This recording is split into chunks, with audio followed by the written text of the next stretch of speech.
So let's say suddenly um my I'm sick or my kid is getting sick. What should I be doing proactively?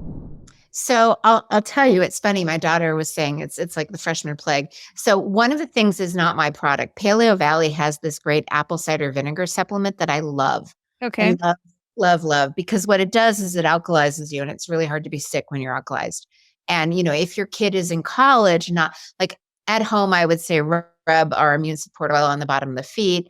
We have a breathe oil that I put on the throat. You can thymus thump, and we have a thymus oil.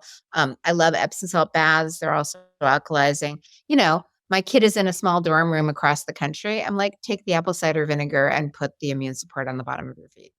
And she was better the next day. Usually I say do it before bed. Like if you Okay. can take a really hot shower or a really hot bath, because that kind of makes you sweat it out.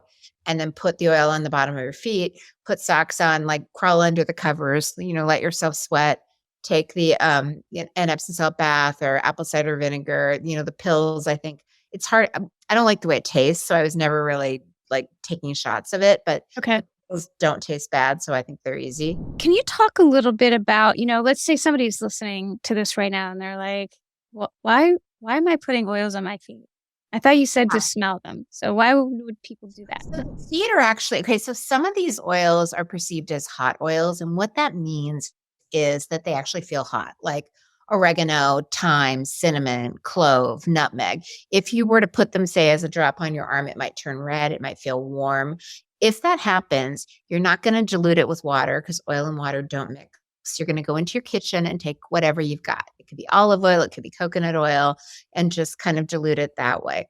But the bottom of your feet, there are a couple things that are going on. The skin is so much thicker. So even if it is a hot oil like oregano, it won't hurt the bottom of your feet. If you or your spouse or someone in your life that you're near is sensitive to smell, if you put it on the bottom of your feet and put socks on it, they won't smell it. And the other amazing thing about the bottom of the feet is it's got all of the reflex points for the body. So you can, there's a vagus nerve reflex point, there's a lung reflex point. We have all of these on our site. You can really specifically take a very small drop in a certain area of your foot and have kind of a systemic experience with it. So the feet are the best default, and especially for kids, because kids are squirmy and they're particular and they might be sensitive to certain smells. It's just kind of the all around great spot to put anything on because anything that you put on the feet will work where it's supposed to in the body.